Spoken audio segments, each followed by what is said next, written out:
इसको कैसे खेलते हैं आइए जानते हैं। यहाँ पे आप देख सकते हैं दोस्तों कि हमारे पास है 4 बैंक कार्ड्स। इन बैंक कार्ड्स पे अलग अलग आइकन्स बने हुए हैं और तो इसके इन आइकन्स के मैचिंग टोकन्स भी हमको इसके साथ ही दिए हुए हैं। यहाँ पे 2 डाइस भी है और आपको चलने के लिए एक नहीं 2 डाइस से चलना होगा। अब मान लीजिए कि मैं अब इसमें 4 प्लेयर्स भी खेल सकते हैं, 3 भी और 2 भी, पर 2 प्लेयर्स मिनिमम है और तो मैक्सिमम कितने भी नंबर ऑफ प्लेयर्स खेल सकते हैं, पर आपको टीम्स में खेलना पड़ेगा। अब जो है अगर मैं किसी प्लेयर को ये वाला टोकन देती हूँ तो उसके साथ मुझे इस टोकन का ये वाला कार्ड ही देना पड़ेगा। आप अगर अलग अलग कार्ड देंगे तो फिर आपकी ये जो बैंकिंग यूनिट है वो गड़बड़ कर देगी। चलिए अब जानते हैं कि इसको कैसे खेलते हैं। तो मान लीजिए कि यहाँ पे एक प्लेयर है और तो इस प्लेयर का मैचिंग कार्ड भी हम दे देते हैं। अब ये जो 2 डाइसेस है उनसे आपको चलना होगा। और एक और बात दोस्तों, अगर आप इन 2 डाइसेस पे चलते हैं और तो मान लीजिए आपका सेम नंबर आ जाता है, जैसे कि अगर आपका दोनों डाइसेस में 4 नंबर आ गया या कि डबल रोल, तो फिर आपको अपनी चांस फिर से चलनी पड़ेगी। अगर 3 बार आपका डबल रोल आया तो फिर आपको जेल में जाना पड़ेगा। यहाँ पे गो टू जेल। अब हम इस बैंकिंग यूनिट को इस तरह से स्टार्ट करेंगे। आप कोई भी बटन दबाएंगे इसमें से तो ये बैंकिंग यूनिट स्टार्ट हो जाएगी। अब हमको सारे जो भी कार्ड्स हैं उनको इस बैंकिंग यूनिट पे टैप करना होता है।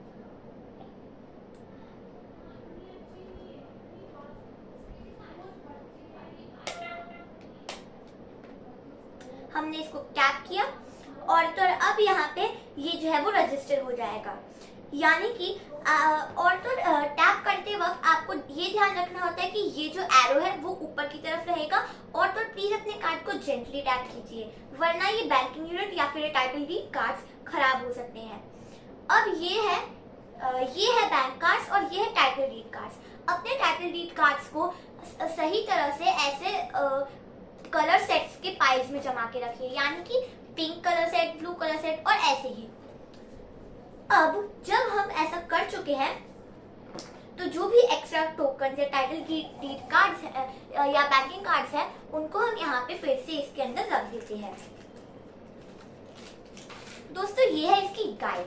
अगर आप इसको पढ़ेंगे तो आपको ज्यादा कुछ समझ में नहीं आएगा, इसीलिए हमने आपके लिए वीडियो बनाया है। अब जो है ये एकदम बिजनेस जैसा है, पर इसमें थोड़े से चेंजेस हैं और इसके रूल्स भी काफी अलग है। आप देख सकते हैं कि बिजनेस में कम्युनिटी और तो चांस होता है, कम्युनिटी चेस्ट और चांस के फोटोज बने होते हैं यहाँ पर इसकी जगह इसमें है इवेंट, इसकी जगह इसमें है लोकेशन और तो इवेंट कार्ड्स।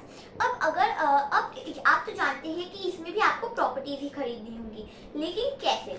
मान लीजिए मैं पहले स्टार्ट कर रही हूँ, मैंने डाइस चली और मेरा नंबर आया 4।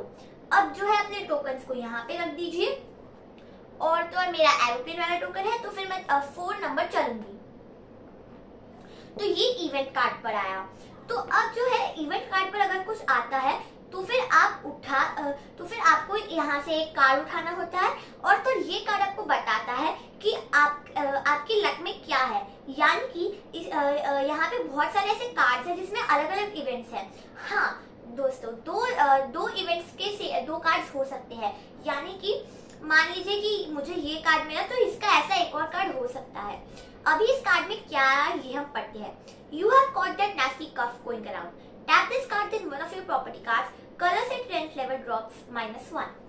तो इसमें लिखा है कि अगर हम इस कार्ड के बाद अपना कोई भी प्रॉपर्टी कार्ड उसमें इस यूनिट पे टैप करेंगे तो फिर जो है हमारा जो पूरे कलर सेट का, मैंने आपको बताया था कि ये जो है ये कलर सेट है क्योंकि हर कलर सेट में 3 होते हैं, एक्सेप्ट इस ब्राउन कलर सेट के और तो इस ब्लू कलर सेट के, हर कलर सेट के 3 कार्ड्स होते हैं।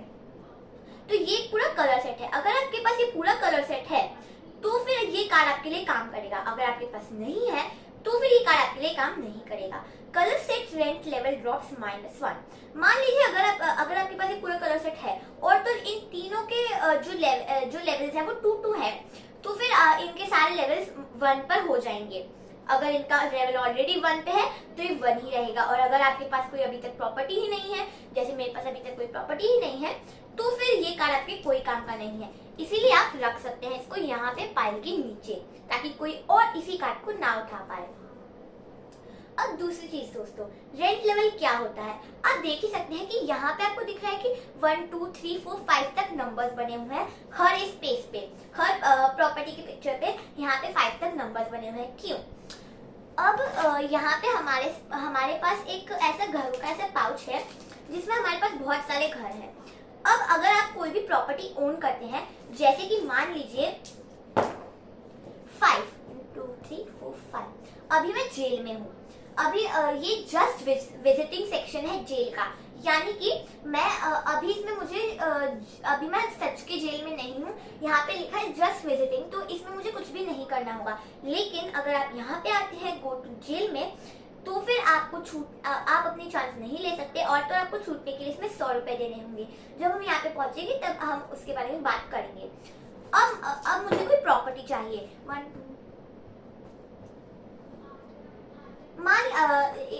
अगर मैं पॉल मॉल पे आती हूँ मान लीजिए, तो फिर अगर मुझे प्रॉपर्टी खरीदनी है, अगर मेरे पास उतना पैसा है, या फिर अगर मुझे मन है प्रॉपर्टी खरीदने का, तो फिर मैं खरीद सकती हूँ। अगर मैं इस पे आती हूँ और मुझे प्रॉपर्टी नहीं खरीदनी है, तो फिर कोई जबरदस्ती नहीं है, आप चाहे तो ना खरीदें। पर मुझे खरीदना है, क्योंकि अगर जितनी प्रॉपर्टीज आप खरीदेंगे उतनी ही प्रॉपर्टीज उतना ही हमारा जीतने का चांस बढ़ता जाएगा। तो इसको खरीदने के लिए दोस्तों हमको क्या करना होगा, आपने ऐसे जमाए ही है और पॉल मॉल है पिंक सेट में, तो फिर हम पिंक सेट में से पॉल मॉल का कार्ड ले लेंगे। इसको कहते हैं टाइटल डीड कार्ड। अब आप पीछे इसकी ऐसे डिजाइन देख सकते हैं, तो इस डिजाइन को हमको इस बैंकिंग यूनिट पे करना है। उससे ही हमको पता चल पाएगा कि हमारी प्रॉपर्टी हम खरीदे हैं कि नहीं। अब दोस्तों जब भी कोई भी ऐसी बैंकिंग यूनिट होती है, तो उसमें आपको एक फिक्स्ड अमाउंट होता है जो आपको मिलता है उसमें। यानी कि मान लीजिए कि मेरा एरोप्लेन है, तो मुझे एरोप्लेन के टोकन पर ऑलरेडी बिना कमाए एक ऐसा फिक्स्ड अमाउंट होगा, वो मिलेगा। और जब भी मैं गो से पास करूंगी, मुझे 200 रुपीज अपनी सैलरी मिलेगी। तो अब जो मेरे पास फिक्स्ड अमाउंट ऑलरेडी है, उसमें से मैं ये थोड़ा 140 काट लूंगी। कैसे? हम इसको यहाँ पे ऐसे रखेंगे और फिर ऐसे करेंगे, तो ये ऑटोमेटिकली आपका जो 140 रुपीज है वो आपके अमाउंट में से डिडक्ट कर लेगा। अब ये जो पॉल मॉल का कार्ड है वो मेरा हो चुका है, क्योंकि ये जो प्रॉपर्टी है वो भी मेरी है। तो अब मैं इस पे एक ऐसा हाउस रख दूंगी। अब आप देख ही सकते हैं दोस्तों कि यहाँ पे जो आपका टाइटल डीड कार्ड है, उसमें ही आपको 5 रेंट लेवल्स की रेट बताई गई है। अगर मान लीजिए कि ये इस हेलीकॉप्टर वाला जो प्लेयर है वो मेरे प्रॉपर्टी पे आ जाता है, तो फिर उसको इसकी रेंट देनी पड़ेगी, जो कि यहाँ पे लिखी हुई है 110 मिलियन उसको देने पड़ेंगे मुझे। और वो भी कैसे देते हैं वो हम आपको बताते हैं। इसमें जो 5 लेवल्स हैं वो बढ़ते जाएंगे जैसे जैसे प्लेयर्स आपकी प्रॉपर्टी पे आएंगे। अगर वो एक बार आया तो फिर ये लेवल 2 पे सेट हो जाएगा, अगर एक और बार तो फिर लेवल 3 पे आ जाएगा, और ऐसे ही। और अगली बार उसको उतनी ही रेंट देनी पड़ेगी। अब दोस्तों इसमें एक और चीज है, अगर आप मान लीजिए आप ये पूरा कलर सेट खरीद लेते हैं, पूरा कलर सेट की जो सारी प्रॉपर्टीज है वो आपकी हो जाती है, तो फिर उसका रेंट लेवल आपके लिए ऑटोमेटिकली बढ़ जाता है। अगर ये तीनों मेरे हैं तो फिर इसका रेंट लेवल 2 पर जंप हो जाएगा। लेकिन अगर इसमें से मान लीजिए ये तीनों मेरे नहीं है, तो फिर रेंट लेवल जंप नहीं होगा। तो अब जो है हमारा रेंट लेवल भी सेट हो चुका है। अब मैं आपको बताती हूँ कि इसका क्या रोल है। अब ये जो लोकेशन वाला जो है, अगर इस पे आप प्लान करते हैं लोकेशन स्पेस पे, तो फिर आपके पास 2 ऑप्शंस होते हैं, या तो आप कुछ भी ना करें, या फिर तो आप 100 मिलियंस देकर आप कोई भी प्रॉपर्टी पर चले जाएं जो आपको खरीदनी है। अब दोस्तों इसका ये यूज होता है कि अगर आप इसको समझदारी से यूज करें, तो फिर आप तीनों कलर सेट के तीनों कार्ड्स खरीद सकते हैं, और इससे आपके रेंट लेवल में भी आपको फायदा होगा। क्योंकि पर हाँ, अगर आप इसके 100 मिलियन दे रहे हैं, तो इसका मतलब ये नहीं है कि आप जिस प्रॉपर्टी पे जा रहे हैं उसका पैसा आपको ना देना पड़े। मान लीजिए मैं इसके 100 मिलियन देकर मैं इस प्रॉपर्टी पे गई, तो मुझे 100 मिलियन भी देने होंगे और ये 320 मिलियन भी देने होंगे। तो अब आगे बढ़ते हैं।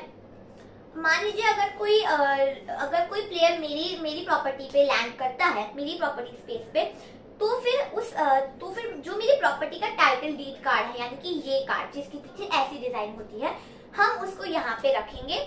और तो और फिर वो जो प्लेयर है, यानी कि जो हेलीकॉप्टर वाला जो प्लेयर है, उसका बैंक कार्ड, यानी कि ये जिसपे हेलीकॉप्टर का साइन बना हुआ है, हम उसको यहाँ पे रखेंगे। तो ऑटोमेटिकली ये बैंकिंग यूनिट उसके अकाउंट से जो उसका फिक्स्ड अमाउंट है वो डिडक्ट कर देगी। और हाँ दोस्तों, एक और बात, जब भी आप इस बैंकिंग यूनिट को यूज करते हैं, इससे कोई फंक्शन करवाते हैं, तो फिर हमेशा एक आपको आवाज आएगी। तो अगर वो आपको आवाज ना आए तो इसका मतलब वो बैंकिंग यूनिट ने काम वो नहीं किया है, इसलिए आप इसको कृपया फिर से करें। तो अब हम आते हैं फ्री पार्किंग पे। फ्री पार्किंग क्या होता है?